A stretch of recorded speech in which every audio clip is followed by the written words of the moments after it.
Kita mulai saja.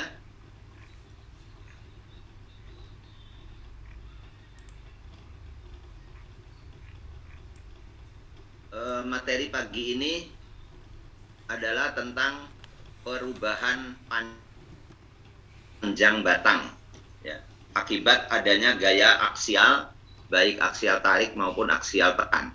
Ya.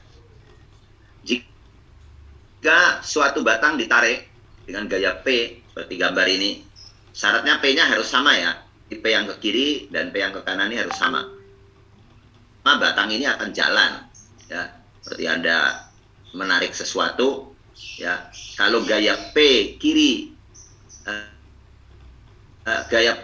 lebih besar daripada P kanan, maka akan jalan ke kiri. Kalau P kanan lebih besar daripada P kiri, maka ini akan jalan ke kanan. Nah, ini P-nya syaratnya harus sama. Jika batang ditarik, ya, akan mengalami pertambahan panjang sebesar delta L. Nah, delta L-nya ini dipengaruhi oleh beban, oleh besarnya beban. Makin besar bebannya, tentu delta L-nya akan makin besar. Juga kekuatan bahan. Ya, kalau Anda narik karet dengan narik kawat, kalau karet bisa mulurnya panjang sekali, kalau kawat Anda tarik nggak bisa mulur. Artinya ada perubahan delta L tapi tidak kelihatan. Ini kekuatan bahannya berbeda, maka delta L-nya akan berbeda. Dan luas penampang batang, ya, luas penampang batang. Nah, ini kalau luas ini penampang ini B kali H, ini luas penampang yang saya arsir. Kalau B kali H-nya kecil, ya, kawat tentu akan berbeda dengan kayu. Misalnya cuma kawat kecil dibandingkan dengan kayu ukuran 5 kali 7 misalnya. Ya, ini 5 cm, ini 57. Tentu akan berbeda karena luas penampangnya berbeda. Ya. Jadi bisa beban, bisa kekuatan bahannya, dan dipengaruhi oleh luas penampang. Jika suatu batang ditarik dengan delta P-nya bertambah terus, ya, ini kondisi awal 00, artinya pada saat tidak ada beban berarti tidak ada pertambahan panjang. Saya kasih beban 5 kN, maka dia bertambah panjang 1 mili. Misalnya dijadikan 10 kN 2 mili, 15 kN 3 mili, 20 kN 4 mili, dan seterusnya. Terus sampai dia pertambahan panjangnya misalnya mencapai 40 mili, dia putus. Ya. Nah, bahan yang ditarik itu tergantung karakternya, punya 2 karakter. Dia bisa bahan yang ductile atau liat, contohnya karet tadi itu. Ya, kalau Anda narik karet itu mulurnya bisa panjang sekali dan dilepas bisa kembali ke panjang semula. Ada bahan yang getas. Ya, bahan yang getas. Bahan getas itu misalnya Anda bikin dari getok. Nah, getok singkong. Ya, Anda bikin batang dari getok singkong, kemudian Anda tarik, langsung putus.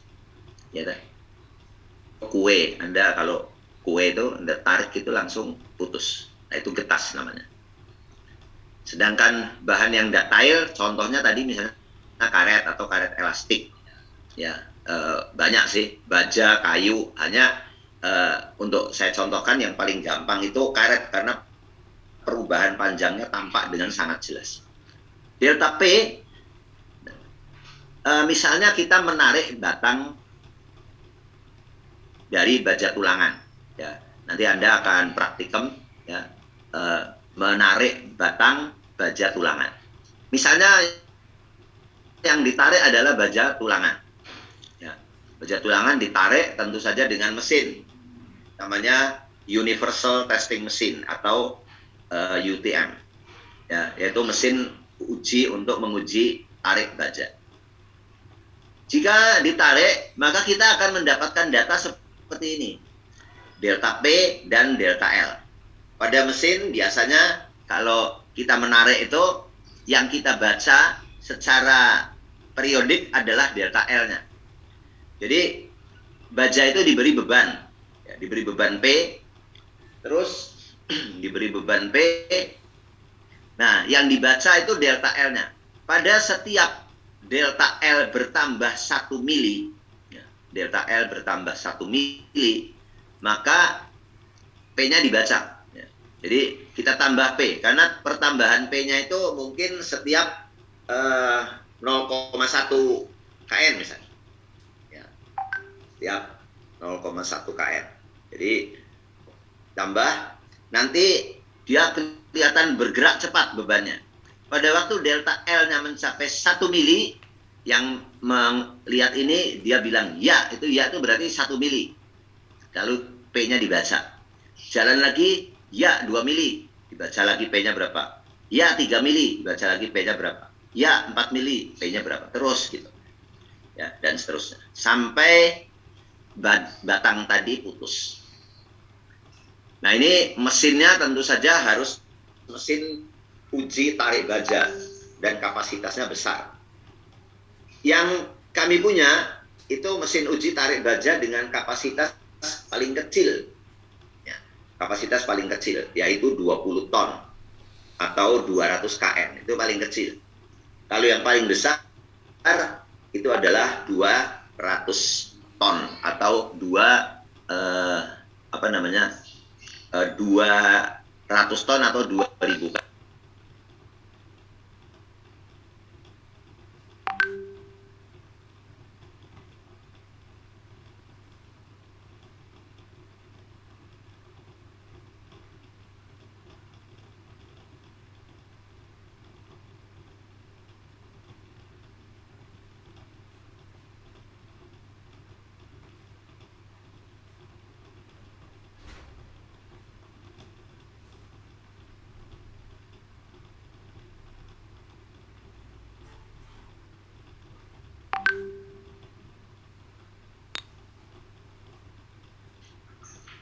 Ya, saya ulangi, mesin yang paling besar itu kapasitas 200 ton atau 2000 kilonewton. Nah, kita dapat data seperti ini. Ya, satu set delta P dan satu set delta L. Pada waktu kita nguji, ya, pada beban awal itu 5, 10, 15, 20, nggak tahu sampai berapa lah pada kondisi beban awal. Itu kondisinya itu kita lihat perubahan panjang dan perubahan gayanya ini sebanding. Misalnya ini 5, ini 1, 10, ini 2, ini 3, 20, ini 4, dan seterusnya. Ya, sebanding. Nah, ini hanya beberapa saat saja. Setelah itu, dia akan berubah. Tidak lagi sebanding. Ya. Tidak lagi sebanding, tetapi sebanding itu kalau kita lihat grafiknya itu linier. Nah, ini daerah sebanding nih. Grafiknya linier. Dia berupa garis lurus miring, ya. Nah, kemudian berubah dia menjadi tidak sebanding. Maka kondisinya dinamakan kondisi inelastik. Kalau tadi yang ini elastis namanya. Ya. Ini namanya elastis, kalau ini sekarang inelastis. Jadi berubahnya dari elastis menjadi inelastis. Nah, di daerah elastis, contohnya ini daerah elastis, garisnya berupa garis lurus miring. Ini menandakan bahwa pertambahan panjang itu sebanding dengan pertambahan beban. Ya, sebanding dengan pertambahan beban. Jadi 5, 1, 10, 2, 15, 3. Yang kedua, di daerah sini punya ciri khusus, yaitu ciri khusus, ya, saya sebut ciri khusus biar hafal, yaitu kalau bebannya hilang, dia akan kembali ke panjang semula, balik panjang semula. Jadi Anda narik karet itu, ya, Anda tarik karet mulur ini, kemudian Anda lepas, balik lagi ke kondisi awal, tarik lagi mulur, dilepas kembali lagi ke awal berkali-kali. Itu namanya elastis. Bahkan ada karet yang namanya khusus, karet elastik. Ya. Dan di situ kita merasakan betapa Tuhan itu sangat baik, ya, menciptakan bahan yang namanya karet elastik, ya. Karena dengan adanya karet elastik itu celana dalam kita itu bisa dipakai berkali-kali. Tapi kalau nggak ada karet elastik, ya, sekali dipakai molor, sehingga harus dibuang kayak pakai tisu, sekali buang kan bisa bangkrut nanti, ya. Nah, ini tergantung karakter bahan. Pada bahan yang namanya baja lunak, baja itu dibagi 3, ya. Baja lunak, ada baja sedang, dan ada baja keras. Baja lunak itu baja dengan karbon rendah atau disebut low carbon steel. Baja sedang itu baja dengan kadar karbon medium atau medium carbon steel. Dan baja keras itu disebut dengan high carbon steel, ya, atau karbon tinggi, jadi high carbon steel. Nah, pada baja lunak itu ada peristiwa leleh, ya. Lelehnya itu tampak jelas. Baja umumnya mengalami leleh. Jadi pada waktu ditarik, ya, dia akan leleh. Leleh itu suatu kondisi, lihat grafiknya. Grafiknya kan datar, ya. Grafiknya datar. Yaitu suatu kondisi di mana tidak ada tambahan beban. Tegangannya tetap, berarti tidak ada tambahan beban. Tetapi dia tambah panjang, mulur. Mulur pada kondisi bebannya tetap. Nah, ini dinamakan leleh atau yield. Nah, pada baja lunak dia tampak jelas. Baja lunak dia tampak jelas. Tapi kalau baja sedang itu sudah tidak tampak jelas. Baja sedang itu cuman kelihatan belok sedikit, sudah selesai. Sedangkan pada baja keras sama sekali tidak nampak lelehnya, ya, sama sekali tidak nampak lelehnya. Tapi ada lelehnya, cuma tidak nampak. Ya, jadi nggak panjang gitu, molornya nggak panjang. Nah, uniknya baja itu setelah dia leleh, kalau pada baja lunak kelihatan begini, sehingga ada daerah leleh ini yang diarsir miring ke bawah ini, daerah leleh. Setelah leleh, dia naik lagi, tegangannya naik. Tapi disebutkan secara inelastik, ya, secara inelastik. Atau jadi daerah leleh, ya, daerah leleh dan daerah ini itu dinamakan daerah non-linear. Jadi dia non-linear gitu, ya. Yang ini masih linear, yang ini masih, yang ini non-linear. Tapi ini daerah inelastik, inelastik, ya. Mulai leleh pertama sampai putus ini disebut inelastik. Nah, dia naik lagi secara inelastik, ya, secara inelastik, dia tidak linear, terus naik sampai suatu ketika dia turun. Nah, ketika dia mulai turun, berarti ada maksimum di situ, ya, ada maksimum. Kemudian dia turun terus, turun sampai putus. Ya. Kalau Anda di lab, ketika baja ini putus, mesti semuanya kaget. Ya. Saya tidak tahu Anda kebagian luring atau enggak. Kalau Anda kebagian luring, ya Anda bisa menyaksikan secara live. Kalau nggak bisa luring, ya Anda cukup nonton video saja. Tergantung Omikronnya mau sampai kapan. Nah, pada baja lunak, ya, itu sebelum putus, batangnya akan mengalami penyempitan dulu. Ya, batangnya mengalami penyempitan, mengecil batangnya, penampangnya yang di tempat putus itu mengecil, kemudian putus.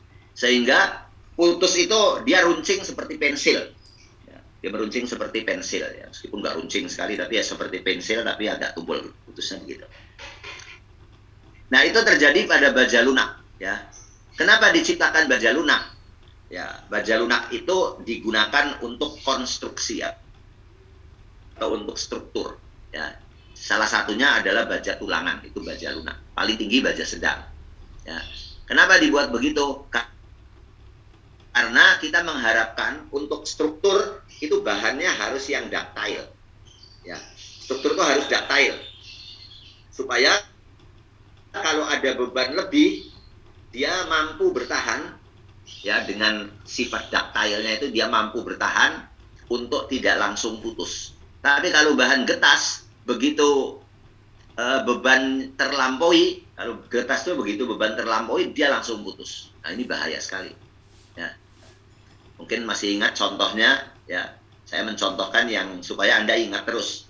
Kalau Anda sedang mandi, tiba-tiba terjadi gempa misalnya, lalu Anda melihat baloknya itu melengkung gitu ya, melengkung, jangan tunggu baloknya putus. Kalau sudah melengkung gitu, segera ambil handuk atau sarung, lalu Anda melarikan diri. Nah, itu kalau struktur yang ductile, sebelum runtuh itu akan terjadi lengkungan dulu, melendut dulu. Terjadi lendutan yang besar, kemudian baru putus. Jadi Anda masih punya waktu untuk menyelamatkan diri. Tapi kalau dia balok beton yang getas, ya, balok beton yang getas, tidak ada tanda-tanda, tahu-tahu makdir, hancur. Ya.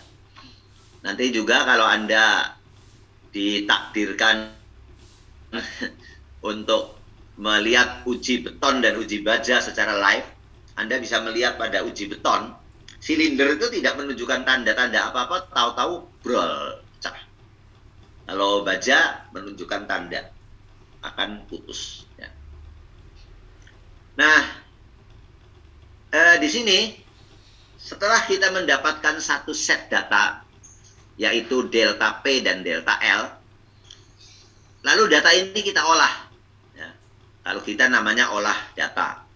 Ya. Ini delta P atau beban diubah jadi tegangan. Beban diubah jadi tegangan. Dengan rumus tegangan itu sama dengan P per A, yaitu gaya dibagi dengan luas penampang. Sedangkan delta L diubah jadi regangan. Ya. Regangan itu notasinya epsilon, ini dibacanya epsilon ya, sama dengan delta L dibagi L. L itu panjang ukur awal. Panjang ukur awal itu panjang yang kita amati, bukan panjang batang secara keseluruhan, tapi panjang yang kita amati. Nanti Anda kalau materi praktikum Anda bisa lihat. Pada materi praktikum delta L ini disebut dengan L0. Ya, ini yang per L ini L0 ini. Sekarang kita punya satu set data, ya, ini diubah menjadi menjadi F. Ini sebetulnya simbolnya F ini, bukan sigma ya. Sebentar, saya mau pasang alat gambarnya dulu. Pasang alat gambarnya dulu untuk gambar.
Saya harus stop share dulu, nanti masuk lagi supaya ini bisa connect dengan alat gambarnya.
Nah, di sini delta P dan delta L ini kita ubah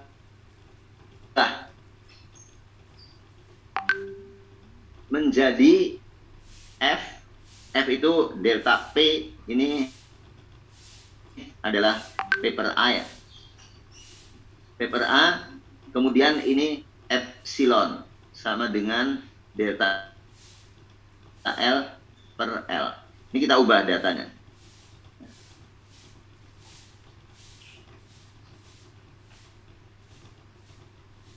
Kemudian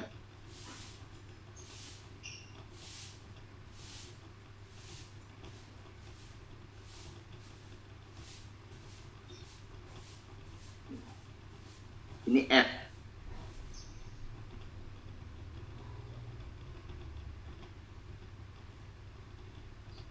Nah, di sini tadi kondisi pada saat putus ya. Kalau pada baja lunak itu batangnya akan mengalami penyempitan dulu. Di sini misalnya putus di sini dia mengalami penyempitan. Dia menyempit seperti ini.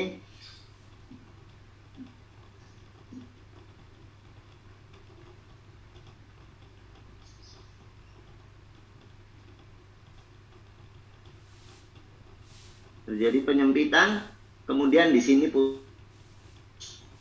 Di daerah yang sini putus. Ya. Di necking, disebut namanya necking. Ya. Ini necking. Necking, putus apa menyempit kemudian putus.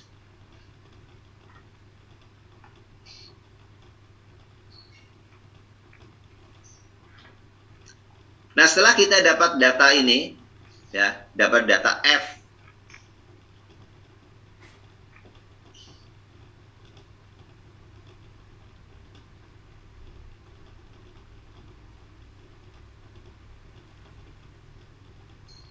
Ini F. Tegangan tadi satuannya adalah MPa. Ya. Tegangan ini satuannya MPa. Supaya dapat MPa, maka P-nya ini kita ubah dalam Newton. Jadi dikalikan 1000. Dikalikan 1000, jadi ini nanti tulis 5000. A-nya dalam milimeter persegi. Ya, A-nya dalam milimeter persegi. Kemudian ini semuanya dalam milimeter. Delta L-nya milimeter, panjang ukur awalnya, atau L-nya juga dalam milimeter. Sehingga epsilon itu nggak punya satuan. Epsilon nggak punya satuan karena angkanya kecil, maka epsilon itu dikalikan 100 sehingga ditulis dalam persen. Jadi persen ini bukan satuan ya. Persen ini bukan satuan, tapi ditulis persen karena E-nya dikalikan 100. Kalau nggak dikalikan 100 dia terlalu kecil.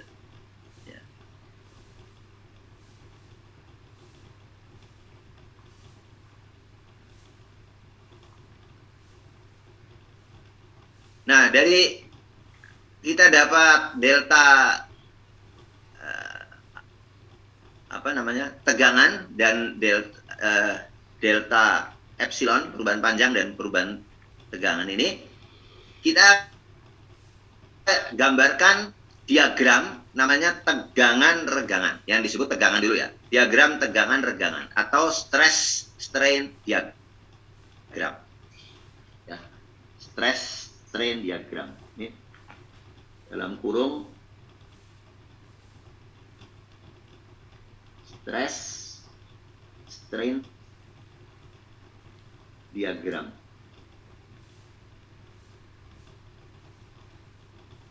Stress strain diagram, diagram tegangan regangan. Jadi menyebutnya bukan grafik tapi diagram.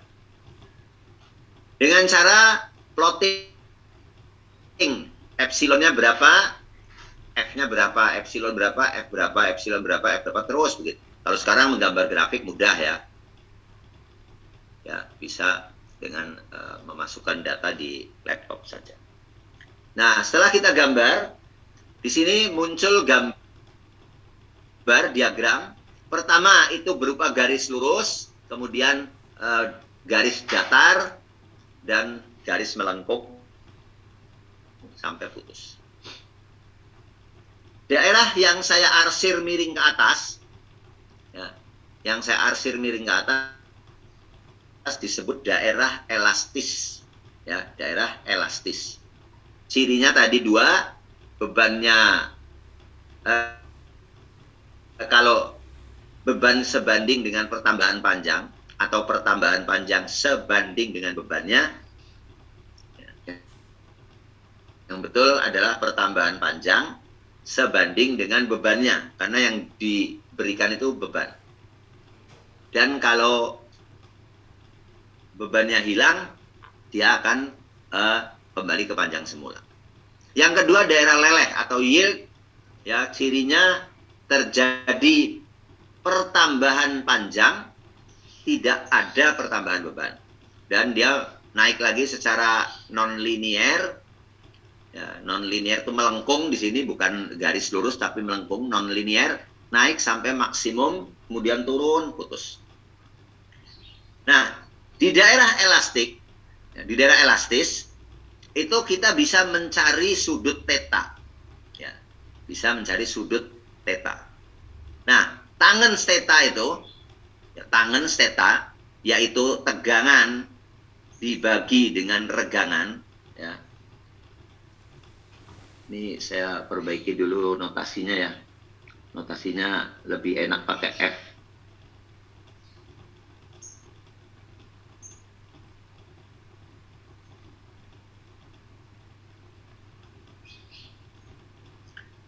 Tangen theta yaitu tegangan dibagi regangan. Ya. Ya, tangen itu kan sisi hadapan per sisi pengapit. Jadi tegangan dibagi dengan regangan di daerah elastis. Ya, di daerah elastis. Kalau kita jabarkan, tangen theta itu kan sama dengan tegangan. Ya, tangen theta sama dengan tegangan. Yaitu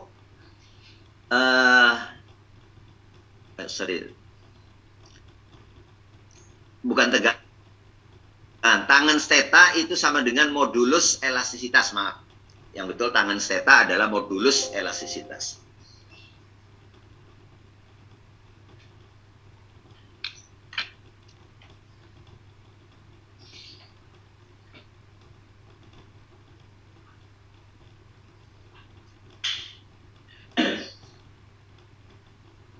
Tangen theta sama dengan modulus elastisitas, ya, sama dengan tegangan dibagi regangan. Jadi berarti tegangan atau F itu sama dengan epsilon kali E.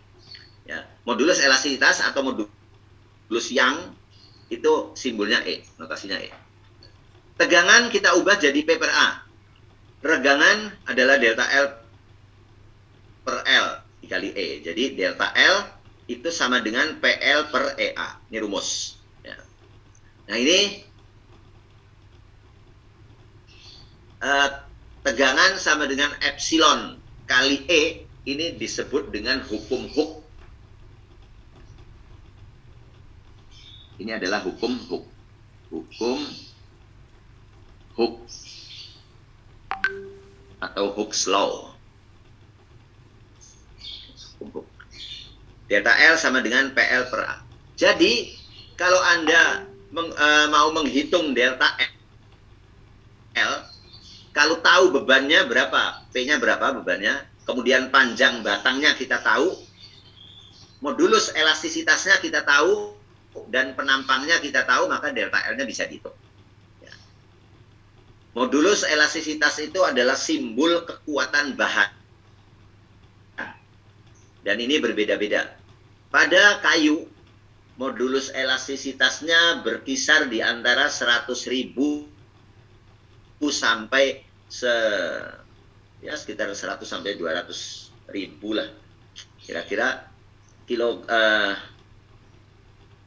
kilogram per sentimeter persegi. Kalau dalam MPa tinggal dibagi 10. Kalau baja, ya modulus elastisitas baja itu sama dengan 2,1 kali 10 pangkat 6. 2,1 kali 10 pangkat 6 kilogram per sentimeter persegi. Ini di banyak literatur ditulis dalam kilogram per sentimeter persegi karena literaturnya literatur lama. Kalau mau diubah ke MPa, ya, maka dibagi 10. Karena 1 MPa itu adalah 10 kilogram per sentimeter persegi.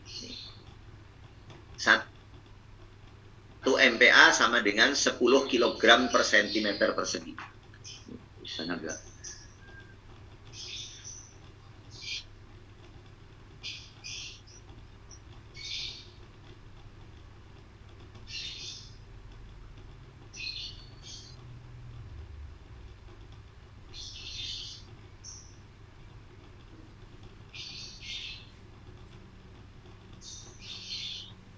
Satu MPa sama dengan 10 kg per cm persegi.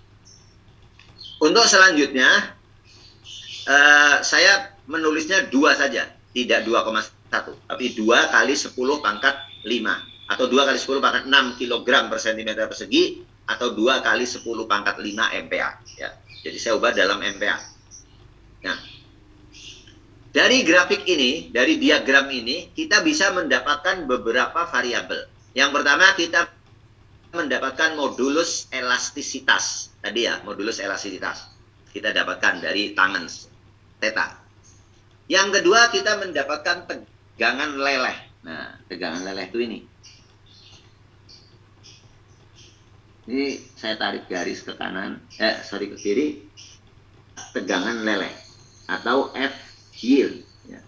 Ini adalah F yield, tegangan leleh.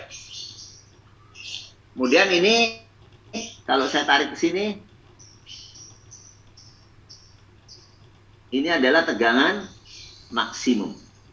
F maksimum. Ya, tegangan maksimum. Dan ini kalau tarik tegangan putus. Di antara 3 tegangan ini, yang terpenting untuk kita ketahui itu adalah tegangan leleh. Ini garisnya double ya.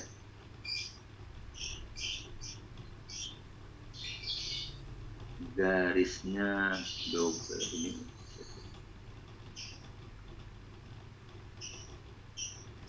Ini F yield. Yang penting dan dipakai oleh kita adalah tegangan leleh.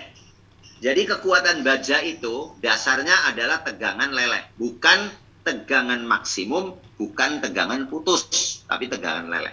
Kenapa? Karena baja kalau sudah leleh, kekuatannya sudah tidak, kekuatan tambahan setelah leleh itu sudah tidak diperhitungkan lagi. Kenapa tidak diperhitungkan? Ya karena sudah leleh itu sudah tidak punya kekuatan. Nah terus kenapa kalau diuji sampai maksimum sampai putus? Nanti ada variabel yang bisa didapatkan dari sini. Tapi maksimum tetap kita catat, putus tetap kita catat. Ya. Jadi kita mendapatkan tegangan leleh, dan itu yang menjadi ukuran mutu baja. Jadi mutu baja misalnya BJTP BJTP berapa misalnya? 30 ya. BJTP 30. Maka FY-nya itu di antara 300. Ada range-nya tapi saya sebutnya di antara 300. MPA. Jadi kalau BJTP 30 berarti angkanya dikalikan 10 jadi 300. Kalau BJTP 24 berarti 240 gitu ya. Dikalikan 10. Nah, dari sini ada variabel lagi selain tegangan leleh, yaitu yang dinamakan dengan modulus koefisien daktilitas. Koefisien daktilitas.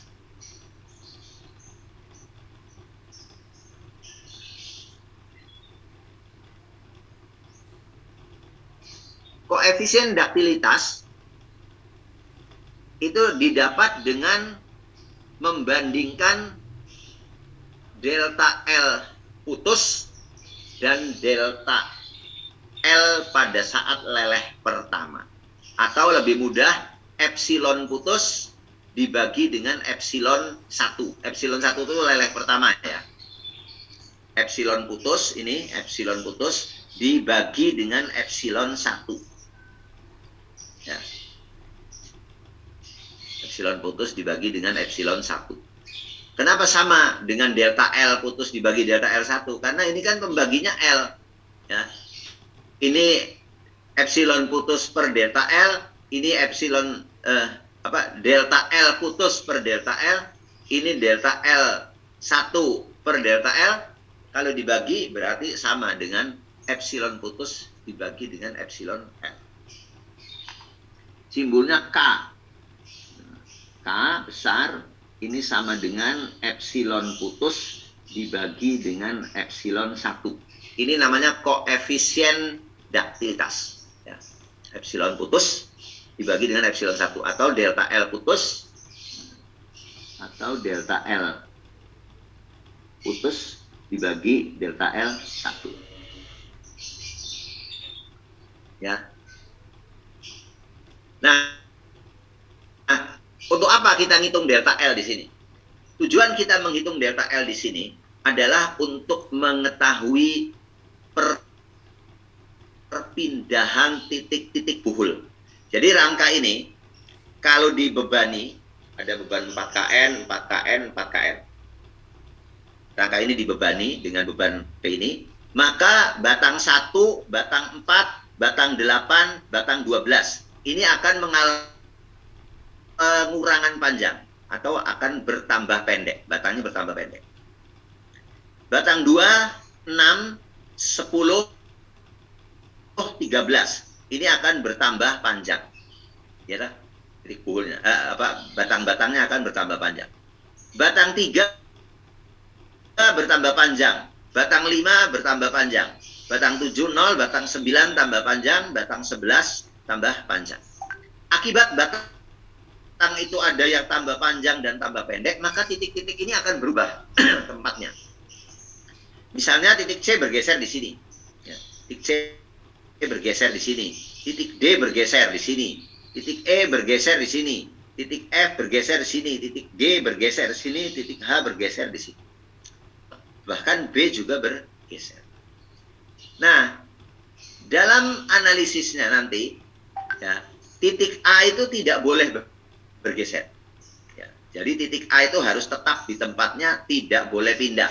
Kalau titik A juga pindah, namanya boyongan. Ini pindah ke sana jalan-jalan. Misalnya terjadi, ini A-nya itu roll dan B-nya roll. Maka bukan perpindahan titik yang terjadi, tapi jalan ke sana. Bila bisa jalan ke kiri, bisa jalan ke kanan. Kalau dalam hal ini jalannya ke kanan. Ya. Bergeser ke kanan. Nah, supaya struktur ini nggak bergeser, ya, nggak lucu ya. Loh kok jembatannya kok pindah? Ya, jembatannya kok geser tuh ke dekat warung bakso. Maka ini titik A itu harus berupa sendi. Karena sendi itu mampu menahan gaya horizontal. sini mampu menahan gaya horizontal supaya jembatannya nggak pindah. Nah, dari titik-titik ini pindah-pindah termasuk titik G juga bergeser. Ya. Batang ini sebetulnya kalau dibebani dia akan melengkung. Ya, jadi ini bisa dianalogkan ya dengan balok masif. Ya, bisa dianalogkan dengan balok masif. Misalnya begini. Ini ada balok. Ada balok. Balok masif itu artinya balok yang penuh, bukan balok bolong, bukan hollow, bukan rangka, tapi balok penuh. Kalau dia diberi beban, dia akan melengkung begitu. Ya, akan melengkung. Baloknya itu akan melengkung. Seperti kalau Anda penggaris Anda lengkungkan gitu ya, penggarisnya bisa melengkung seperti busur. Nah, melengkung. Rangka ini juga sama. Dia akan melengkung. Oleh karena itu, batang-batang atas 1, 4, 8, 12 itu akan mengalami tekan. Sedangkan batang 2, 6, 10, 13 akan mengalami tarik. Jadi melengkung batang ini. Rangka ini akan melengkung. Mengikuti garis biru ini. Seolah-olah melengkung mengikuti garis biru. Maka akan terjadi lendutan. Lendutan itu titik G ini turun sampai di sini. G turun di sini, G. F turun di sini. H turun di sini. Di garis biru. Keamanan struktur itu yang pertama adalah tegangan-tegangannya harus lebih kecil daripada tegangan izin atau tegangan rancang. Ya. Harus lebih kecil daripada tegangan izin, disebut allowable stress, atau tegangan rancang dari design stress, dari tegangan yang ditentukan. Dan lendutannya atau defleksinya ini harus lebih kecil daripada defleksi maksimum. Berapa defleksi maksimum? Secara umum, rangka itu defleksi maksimumnya ada yang 1/300 L, 1/300 dari bentang ini, ada yang 1/400 L. Tergantung nanti dalam perencanaan ya bisa berubah. Nah, kita mau mencari lendutan ini, berapa besarnya jarak dari G sampai G aksen di titik biru ini. Turunnya ini berapa mili? Itu yang mau kita cari. Nah, untuk mencari ini ada minimal ada 3 metode ya yang cukup dikenal, yaitu metode Willio, kemudian slope deflection method, ya, slope deflection method atau metode defleksi, ya. Dan yang ketiga adalah unit load method, ya. Unit load method atau metode beban satuan. Metode Willio itu merupakan metode grafis. Ya, dia metode grafis. Ya, metode grafis itu cara mendapatkannya nanti dengan menggambar poligon. Dengan menggambar poligon. Kalau metode yang dua lainnya itu metode analitis. Metode analitis itu dihitung, itu hitungannya jelimet. Ya, hitungannya jelimet, rumit, lama. Akan lebih sederhana menggunakan metode grafis, dalam hal ini metode Willio. Nah, yang akan kita sampaikan di sini, yang akan saya ajarkan di sini adalah metode grafis, yaitu metode Willio. Dan untuk menggambar metode Willio, kita harus tahu delta L ini. Ya, harus tahu delta L. Ya. Ya, untuk menghitung perubahan panjang. Jadi kembali lagi ke hitungan. Ya, jadi yang mau kita cari adalah defleksi atau perubahan panjang delta L, perpindahan dari, yang mau kita cari adalah perpindahan titik G, titik F, titik, semua titik. Sekarang kita lihat contoh. Diketahui rangkanya seperti ini, ya. Ini ada rangka jembatan lalu lintas bawah. Kalau ini untuk jembatan, namanya jembatan lalu lintas bawah. Atau mungkin ini rangka trapesium pada atap limasan. Ketahui ini rangka dari baja, E-nya adalah 2 kali 10 pangkat 5 MPa. Ya tadi 2 kali 10 pangkat 6 kilogram per sentimeter persegi, dirubah 2 kali 10 pangkat 5 MPa. Ini harus kita ubah dulu dalam kilonewton per meter, kilonewton per milimeter persegi. Caranya MPa itu kan newton per milimeter persegi ya. 1 MPa sama dengan 1 newton per milimeter persegi. Jadi ini saya tulis 2 kali 10 pangkat 5 newton per milimeter persegi. Newtonnya kita ubah jadi kilogram, jadi kilonewton. Kita ubah jadi kilonewton, berarti dikalikan 10 pangkat min 3. Maka 2 kali 10 pangkat 5 dikalikan 10 pangkat min 3. Jadilah 2 kali 10 pangkat 2 atau 200 kN per milimeter persegi. Ya. 200 kN per milimeter persegi. Kemudian pada soal ini diketahui luas penampang batang vertikal, dalam hal ini batang 3, batang 7, batang 11. Ya. 3, 7. A, luas penampang batang vertikal diketahui 1000 mm persegi. 1000 mm persegi. Dan luas penampang batang horizontal dan diagonal. Diagonal itu miring. Horizontal dan diagonal. Horizontalnya ada yang bawah, ada yang atas. Jadi semua batang yang datar dan semua batang yang miring. Ketahui A-nya adalah 2000 mm persegi. Sekarang kita akan menghitung delta L dari masing-masing batang. Ya, tadi rumusnya delta L adalah PL per EA. Berarti kita butuh L, butuh E, butuh A. Dan P-nya diketahui dari hasil hitungan metode join atau metode join plus potongan. Untuk memudahkan, dalam penghitungan kita buat tabel. Nah, ini tabelnya seperti ini. Ya, ada 6 kolom. Yang satu nomor batang, 2 gaya batang. Gaya batang itu satuannya dalam KN. 3 delta L. Delta L itu karena nanti kita mau pakainya milimeter, ya, maka dikalikan 10 pangkat 3. Kan delta L-nya, L-nya kan meter. Ya, L-nya meter, jadi meter itu adalah 10 pangkat 3 milimeter. Nah, 10 meter saya tuliskan di atas saja supaya nulisnya nggak berkali-kali. Saya tuliskan di sini. 10 pangkat 3 milimeter. Kemudian EA, tadi E-nya adalah 200 kN. E-nya 200 kN, kalau dikalikan 1000 itu 200.000. Nah, supaya nulisnya gampang, maka 1000-nya 10 pangkat 3 saya tulis di atas. Ini 10 pangkat 3 kN. Saya tulis di atasnya 10 pangkat 3. Kemudian, sekarang kita bisa menghitung delta L. Ya, ini contohnya. Delta L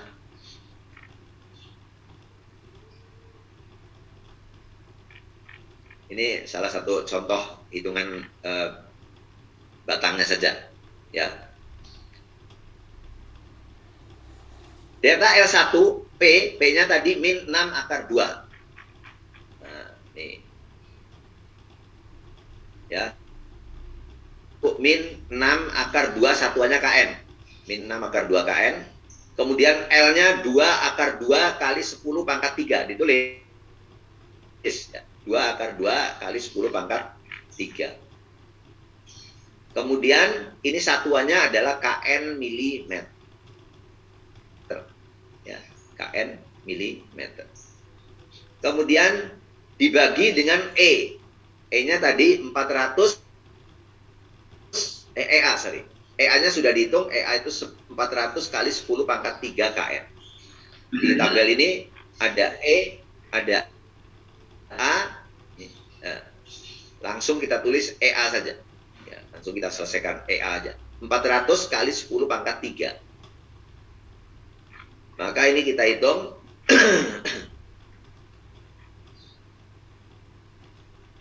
Ya. 10 pangkat 3-nya kita coret. Ini saya pakai warna merah. 10 pangkat 3-nya kita coret. Atas bawah. KN-nya kita coret. Maka tinggal 6 kali 2 12, akar 2 kali akar 2 berarti 2. Jadi 12 kali 2, 24.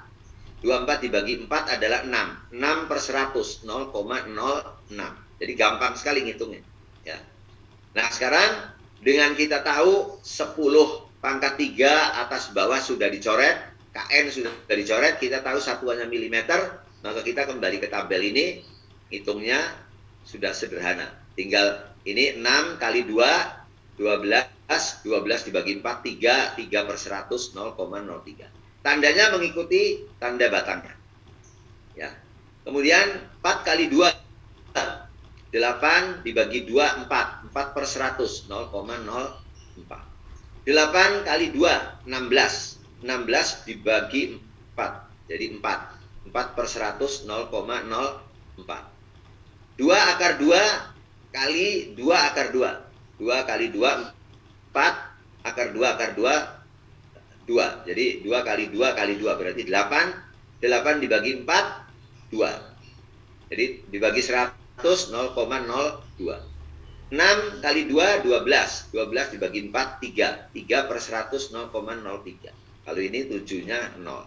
Berapapun dia 0. Dibagi 200 ya 0. Kemudian untuk menggambar delta L ini boleh kita kalikan dengan angka tertentu untuk memudahkan di dalam menggambar. Karena ini angkanya kecil, saya kalikan 200. Ya. Ini saya kalikan 200. Jadi delta L-nya saya kalikan 200, ini menjadi min 6, menjadi min 12, ini menjadi plus 6, ini menjadi plus 8, ini menjadi plus 4, ini plus 8, ini menjadi plus 4, ini menjadi plus 6. Kalau Anda kalikan 100 boleh. Kalikan 100 berarti ini 6, 3, 4, 4, 2, 3. Tapi terlalu kecil. Karena ini menggambarnya dalam milimeter. Jadi skalanya yang baik aja lah. Yang penting nanti ketika kita mengukur, ya diukur, ketemu berapa dibagi 200. Angkanya dibagi 200.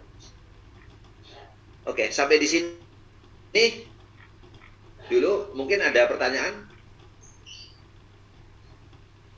Silakan kalau ada pertanyaan.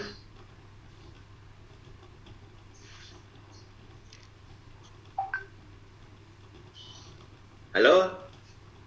Siapa yang belum jelas? Ya. Jadi EA-nya diperoleh dari mana ya Pak? EA ya, E kalikan A. E-nya kan 200 KN. Coba dilihat. E-nya kan 200 KN. Per milimeter persegi. Nah, ini. E baja 2 kali 10 pangkat 5 MPa sama dengan 2 kali 10 pangkat 5 N atau Newton per milimeter persegi sama dengan 200 KN per milimeter persegi. Ini E-nya. Sekarang yang dipakai adalah 200 KN per milimeter persegi. Ini E-nya. A-nya yang vertikal itu 1000. Jadi berarti kalau yang 1000 berarti EA itu 200 kali 1000. 200.000. 200.000 yang 1000 saya tulis di atas. Kalau yang batang diagonal horizontal 2000 kali 200 berarti 400.000. 400.000 saya tulis 400, yang 1000-nya 10 pangkat 3 saya tulis di atas. Gitu ya. Jadi ini EA itu E kali A. Ya, ada lagi? Pak. Ya. Bisa dimengerti. Terima kasih Pak. Ya. Ada lagi? Pak izin bertanya. Ya, suaranya kurang keras Mas, tolong didekatkan mic-nya. Oh ya Pak, sudah terdengar benar Pak? Ya, sudah. Tadi kan kayak yang lanjutan yang diizinkan tadi kan kayak L per sekian kan ya Pak. Nah itu menghitungnya itu dari bentang sendi sama ro atau dari bugul per bugul Pak batangnya Pak? Yang L-nya maksudnya? Iya Pak, lanjutannya Pak. Oh, kalau lendutan secara keseluruhan, misalnya tadi lendutan maksimum L per 300 atau L per 400. Itu L itu adalah bentang dari sendi sampai roll. Tapi kalau yang ini L-nya adalah L antara buhul dengan buhul ya. Ini 2/2, ini 2, ini adalah antar buhul satu dengan buhul yang lain. Tapi kalau L per 300 atau L per 400 itu dari sendi sampai roll.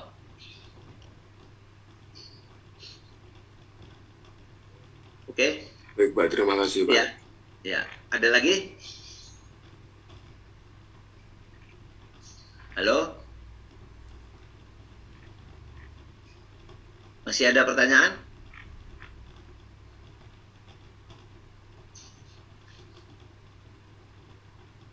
Baik, kalau tidak ada, saya akan lanjut ke diagram Williot.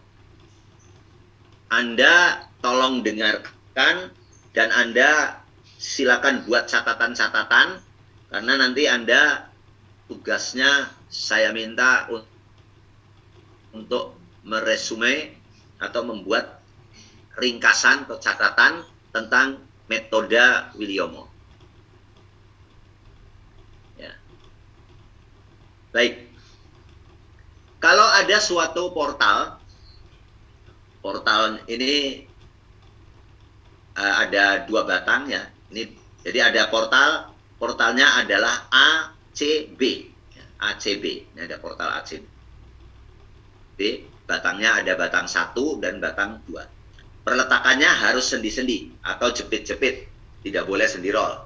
Ya, kalau sendi roll nanti joget ini. Jadi peletakannya sendi-sendi di sini. Kemudian diberi beban P. Beban P horizontal ya, di titik C, berarti ini didorong ke kanan. Maka secara logika kita bisa mudah menerima bahwa batang 1 ini akan mengalami tarik. Batang 1 akan mengalami tarik dan batang 2 akan mengalami tekan. Ya, mengalami tarik dan mengalami tekan. Ya, logikanya demikian. Ini kalau diuraikan,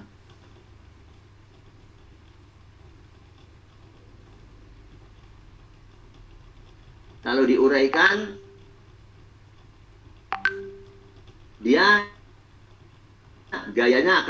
uraian gayanya akan begini. Uraian gayanya akan seperti ini, gaya yang merah ini. Jadi yang ini akan menarik batang 1, yang ini akan menekan batang 2. Sehingga batang 1 itu tekan dan batang 1 itu tarik dan batang 2 adalah batang tekan. Batang 1 mengalami tarik, artinya dia mengalami pertambahan panjang. Nah, pertambahan panjangnya ini saya gambarkan dari titik C ke atas. Ya, pertambahan panjangnya dari titik C ke atas. Ini pertambahan panjang. Sehingga titik C berubah menjadi C1. Titik C berubah menjadi C1, yaitu L1 plus delta L1. Ini yang merah. Yang merah garis tebal ini plus delta L1. Jadi titik C-nya pindah di C1. Titik C2, ya, titik C2 itu dari B masuk. Ya, ya, titik C2 itu dari B di C dia masuk ke sini. Sehingga ya dari B itu panjangnya adalah L2 dikurangi delta L2. Dikurangi delta L2. Berarti dia lebih kecil dari L2. Kalau yang tadi yang pertama berarti kan lebih besar dari L1, kalau ini lebih kecil dari L2. Saya kira mudah dipahami ya. Nah, akibat adanya delta L1 dan delta L2, maka E itu berpindah ke titik C aksen. Ke titik C aksen yang warna biru. Saya kira ini tadi C1 dan C2 ya. Sekarang C aksen yang warnanya biru. Jadi titik C berpindah ke C aksen. Sehingga bentuk strukturnya sekarang menjadi A, C aksen B.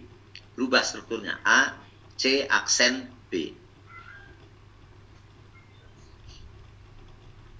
Nah, titik C, untuk mendapatkan C aksen, menurut teorinya Willio, itu dengan menarik garis tegak lurus, garis kerja tegak lurus dari garis merah ini, kita tarik garis tegak lurus, garis biru, dari delta L2 kita tarik garis tegak lurus atau siku. Nah, perpotongannya ini adalah C aksen. Itu menurut teori Willio seperti itu. Nah, kemudian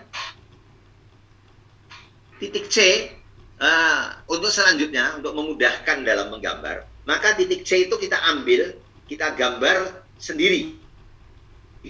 Kita gambar sendiri, dan titik C ini dianggap sebagai titik original atau titik awal menggambar. Nah, jadi C sama dengan O. Ya. Jadi nggak ngikut di gambar yang besarnya tadi, tapi C-nya kita tentukan sendiri sebagai titik O. Nah, ini O, ini ada titik C. Kemudian kita gambarkan delta L1, kita gambarkan delta L2, kita tarik garis tegak lurus ini adalah C aksen. Ya. Saya kira gampang ini ya. Sekarang saya mau menggambar diagram Willio. Ini gambarnya, diagram Willio. Sebelum saya gambar ini, saya kasih kesempatan dulu untuk bertanya kalau ada yang belum jelas. Ini nanti gambarnya lumayan rumit juga, ya agak-agak rumit gitulah pengertiannya. Jadi tolong kalau belum jelas, belum ngerti, silakan Anda tanya dulu. Halo, ada pertanyaan? Halo, tidak ada. Oke, untuk gambar diagram Willio, ini ada dua macam ya. Kalau strukturnya simetris, diagramnya hanya diagram Willio saja. Tetapi kalau strukturnya tidak simetris, maka gambarnya adalah diagram Willio-Moore. Moore itu ya seorang ahli mekanika struktur yang mengkoreksi teori Willio. Ya, jadi teori Willio ini dikoreksi oleh Moore, ya, sehingga diagramnya namanya diagram Willio-Moore. Sekarang kita diagram Willio dulu. Diagram Willio. Cara menggambar diagram Willio. Silakan dicatat. Syaratnya satu, strukturnya merupakan struktur simetris. Simetris itu baik bebannya maupun geometrinya. Simetris beban dan simetris geometrinya. Ya. Simetris. Kemudian asumsi atau anggapan. Pertama, diasumsikan adanya satu titik tetap. Adanya satu titik tetap. Titik tetap itu titik yang tidak boleh pindah, dalam keadaan apapun tidak boleh pindah. Yaitu titik tetap di sini adalah titik A, berupa sendi. Titik A sebagai titik tetap. Yang kedua, ada diasumsikan atau dianggap ada satu batang tetap. Dalam hal ini batang tetap adalah batang 7. Kalau tadi titik tetap itu titik yang tidak pindah-pindah. Kalau batang tetap itu batang yang titik buhulnya itu perubahannya mengikuti arah sumbu. Jadi batang 7 titiknya kan titik D dan G. Maka perpindahan titik D dan perpindahan titik G itu mengikuti sumbunya. Mengikuti sumbu batang. Nggak menceng kanan, nggak menceng kiri. Tapi mengikuti arah sumbu. Ya.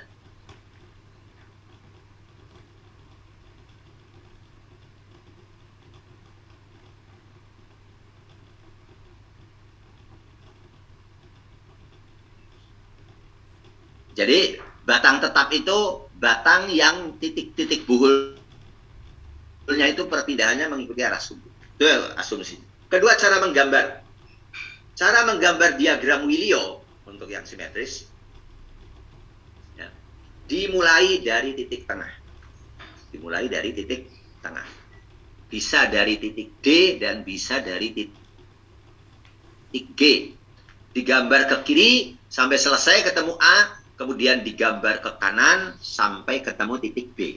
Sebetulnya gambarnya boleh setengah saja, karena gambarnya itu sama simetris dengan garis simetrinya mengikuti sumbu central line ini.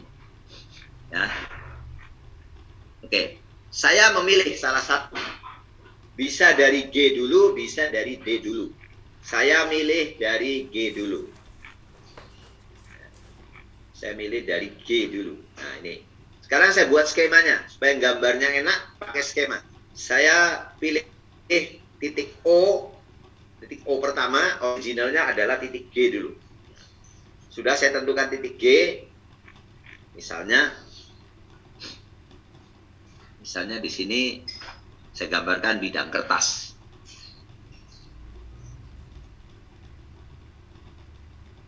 Saya gambarkan di sini bidang kertas. Nah, ini kertas folio Anda. Titik G misalnya saya tentukan di sini. Nah, ini G, ya, titik G atau sama dengan O tadi ya. G sama dengan O. Tentukan. Dari G saya gambarkan delta L7. Delta L7. Ketemu titik D. Delta L7 itu 0. Maka G itu berimpit dengan D. O-nya nggak usah saya tulis ya. Jadi G itu adalah titik O itu aja. Jadi O-nya nggak usah saya tulis. Nah, yang saya tulis ini G sama dengan D. G sama dengan D. Karena O-nya, karena batang 7-nya 0. Sekarang saya punya dua titik. Titik D dan titik G. Dari titik D, saya gambarkan delta L4. Dan dari G, saya gambarkan delta L5. Gampang aja. Ini gambarkan delta L4, ini gambarkan delta L5. Maka akan ketemu titik C. Sekarang dari C, ada dua, C dan G. Gimana bisa menentukan C dan G? Ya, kita lihat gambar di sini.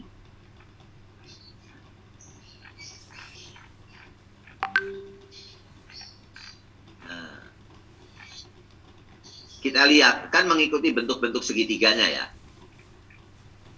Bentuk segitiganya. Jadi tadi, nah, dari D ada batang 4, dari G ada batang 5. Kalau ditarik batang 4 dan batang 5 ketemu C.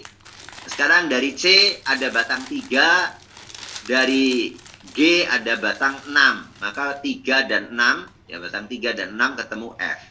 Dari F ada batang 2, dari C ada batang 1. 2 sama 1 ketemu titik A. Gitu. Oke.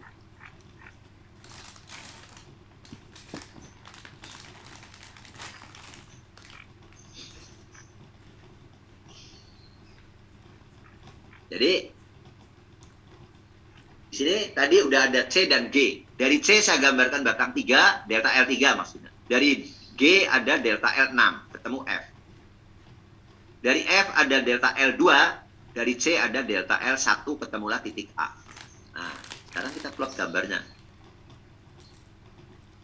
Saya tentukan tadi G sudah ya, G sama dengan D, ini titiknya.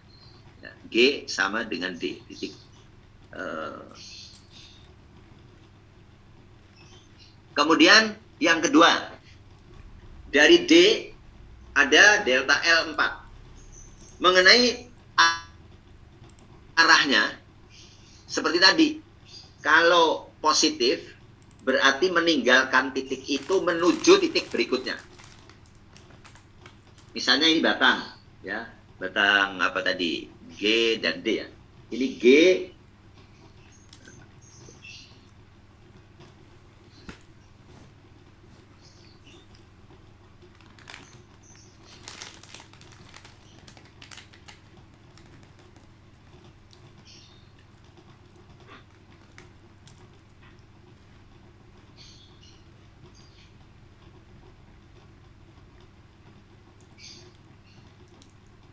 ini batang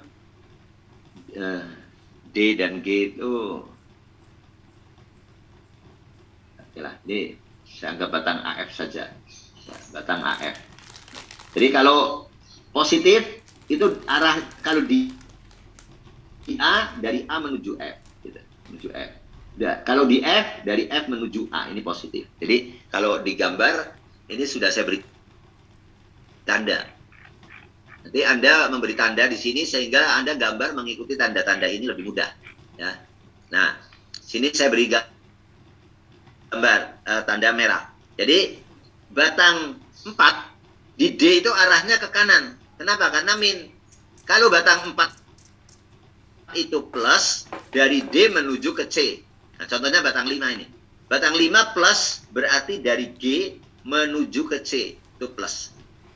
Kalau ini min berarti sebaliknya. Ya. Jadi sekarang batang 4 itu arahnya ke kanan. Ya. Ini gambarnya Anda foto dulu aja. Gambar rangka ini Anda foto. Ya. Supaya ketika ini gambar di sini Anda nggak scroll lagi sana, scroll lagi sini. Anda bisa lihat. Nah. Ini batang 4 arahnya ke kanan. Batang 4 arahnya ke kanan. Ini delta L4. Batang 5 arahnya miring ke atas kiri. Ya, miring ke atas kiri. Ini batang 5. Ya, dari titik G. Nah, kemudian ditarik garis tegak lurus didapat titik C. Dari C digambarkan batang 3. Delta L3 ke bawah. Ya, delta L3 ke bawah. Kemudian dari G ada batang 6. 6 itu tarik ke kiri. Ada batang 6. Lalu dari batang 6 ini Anda tarik tegak lurus ke atas. Dari delta L3, ujung delta L3 ada tarik garis datar. Maka didapat titik F. F. Sekarang ada F, ada C. Dari F ada batang 2. Batang 2 arahnya ke kiri. Ini delta L2. Ini delta L2. F. Delta L2. Kemudian dari C ada delta L1. C arahnya ke atas. Delta L1. Dari delta L2, delta L1 kita tarik garis tegak lurus didapat titik A. Ini gambarnya. Maka perubahan panjang, bukan perubahan panjang. Maka turunnya titik G secara vertikal, itu diukur dari A sampai ke G. Sampai ke G itu di bawah ini. Ini kita tarik garis datar ke sini. Nah ini G. Jadi dari A sampai ke titik G ini dinamakan delta G vertikal. Delta G vertikal. Ya, didapat ini. Nah, ini adalah turunnya titik G pada gambar ini tadi. Nah, ini turunnya dari G ini sampai G bawah. Dari sini, ya, dari posisi awal sampai ke bawah ini. Gitu ya. Sebetulnya yang dicari satu itu aja. Untuk mencari dia memenuhi syarat atau tidak defleksi. Nah ini metode Williams, sangat simple. Tapi kalau Anda pakai unit load method, Anda ngitungnya lama. Apalagi pakai slope deflection method, ngitungnya lama. Ya. Nah, metode-metode itu digunakan kalau strukturnya tidak sederhana. Ya, kalau strukturnya sederhana seperti ini, ya kita pakai metode Williams aja udah selesai. Oke. Nah, kalau kita menggambarkan ke kanan, ya, ini kan tadi ke kiri. Sekarang saya gambarkan ke kanan. Kalau ke kanan, skemanya berarti G7 ketemu D. Ya, ketemu D. Kemudian dari D ada batang berapa? Bentar, saya lihat gambar ini.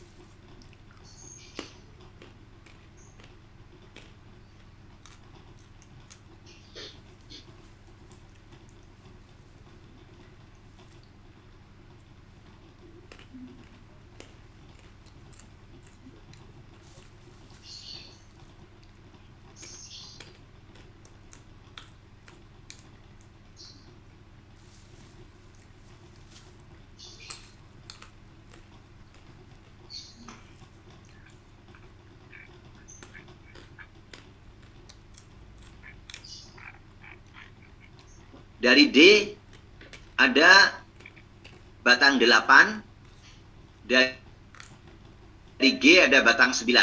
D 8, G 9, ketemu E. Dari E ada batang 11, dari G ada batang 10, ketemu H. Dari H ada batang 13, dari E ada batang 12, ketemu B. Nah, kalau Anda gambar ke kanan, maka nanti titik B itu akan ketemunya itu di sebelah kanan. Ini titik B itu di sini. Dan ini kalau digambar, gambarnya itu akan simetris dengan sumbu simetrinya yang biru ini. Ini sumbu simetri. Jadi kayak bayangan gitu. Yang kanan ini bayangan dari yang kiri, sama persis. Ya.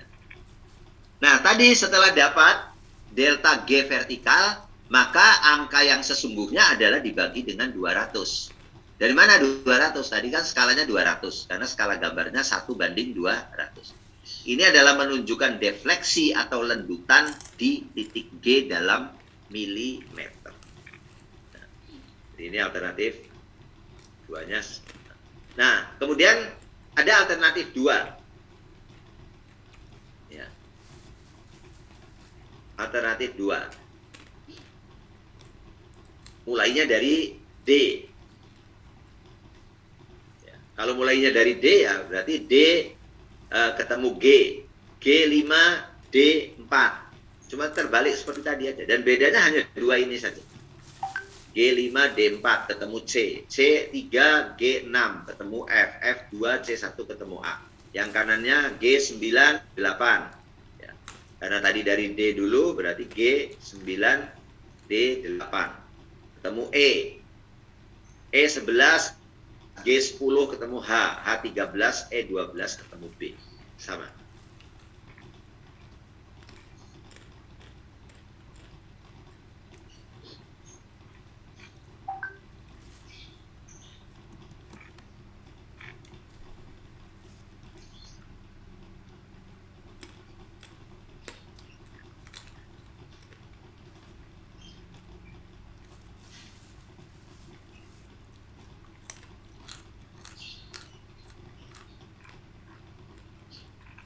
Baik, ini nanti tugasnya saya lengkapi dulu. Setelah itu saya kirim. Masih ada pertanyaan barangkali? Halo? Permisi Pak, Ya. saya belum paham untuk penggambarannya itu memang ada yang patah seperti itu ya? Yang mananya ya, patah?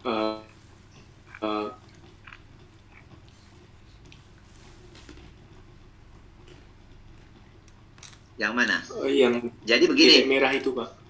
putus-putus. Ya, Iya, karena Pak. ini hanya garis bantu saja.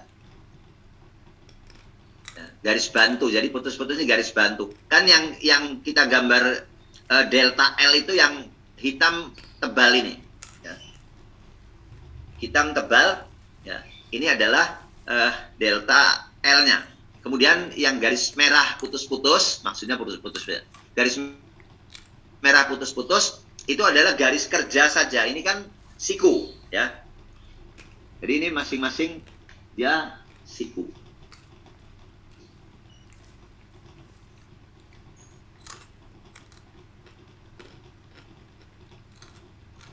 Ini tegak lurus ini.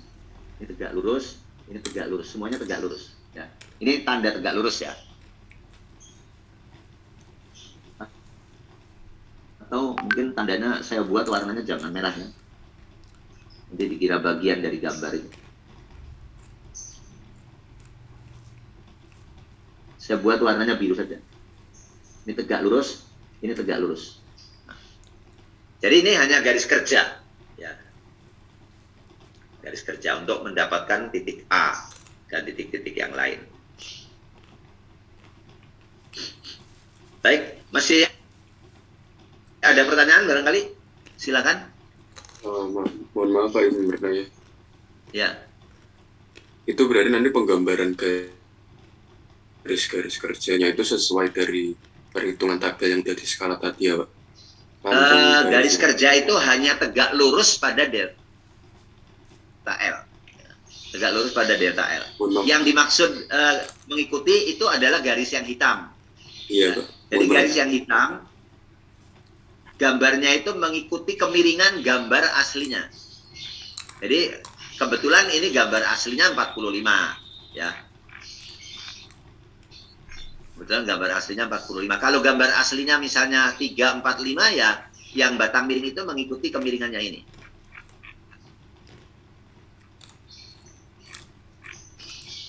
Nah, ini kan sudutnya 45. Ini 2 meter, ini 2 meter, berarti 45. Tapi seandainya ini 2, 3, ya, ini 2, 3, atau ini 3, ini 4, maka kemiringan batang 1, batang 5, batang 9, batang 12 pada gambar Wilio mengikuti perbandingan kemiringan ini. Oke, gitu ya. Cukup jelas? Baik, Pak. Mungkin ada lagi? Ya. Silakan. Kalau masih ada.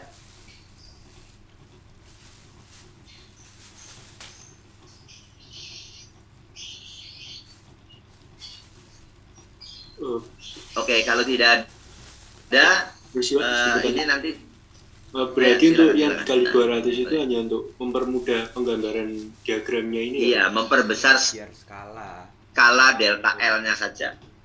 Ya, memperbesar skala delta L kan boleh dikalikan secara linear gitu. Ya.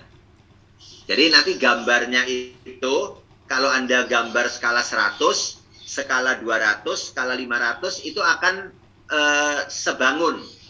Gambarnya sebangun. Jadi kayak gambar segitiga dibesarkan dengan skala linear, itu kan gambarnya akan sebangun gitu. Ya. Tidak akan mempengaruhi apa-apa. Asal nanti angka yang ketemu itu dibagi 200, dikembalikan ke angka yang semula. Baik, masih ada? Baik, kalau sudah tidak ada, kuliahnya bisa saya akhiri sekian. Ini nanti tugasnya saya lengkapi dulu, nanti materinya saya kirim. Gitu ya. Oke, kuliahnya untuk hari ini saya cukupkan sekian. Haikal nanti tolong dikirimkan presensinya ya. Haikal ada? Baik, Pak. Haikal ada ikut kuliah nggak? Eka jaringannya lagi nggak stabil, Pak, baru bilang. Kalau lagi ngabarin jaringannya nggak stabil, Pak. Oh, emang ada di gunung mana tuh orang? Susah ya kuliah online itu ya. Nanti presensi pakai itu banyak yang galak. Halo. Dosen-dosen lain juga sama komplain kalau presensi pakai QR, scan, banyak yang galak. Ya, nanti yang galak jadi komplain harus diinputkan segala macam. Oke lah. Halo, gimana, Pak? Siapa ini, Hekal? Iya, Pak. Iya. Nanti tolong dibuatkan presensinya ya. Oke, Pak. Siap. Ini tugasnya saya revisi dulu. Nanti saya kirimkan dengan file ini ya sekalian. Baik, saya cukupkan kuliahnya untuk hari ini sekian dulu. Ya. Terima kasih. Assalamualaikum warahmatullahi wabarakatuh. Waalaikumsalam warahmatullahi wabarakatuh. Terima kasih, Pak. Terima kasih, Pak.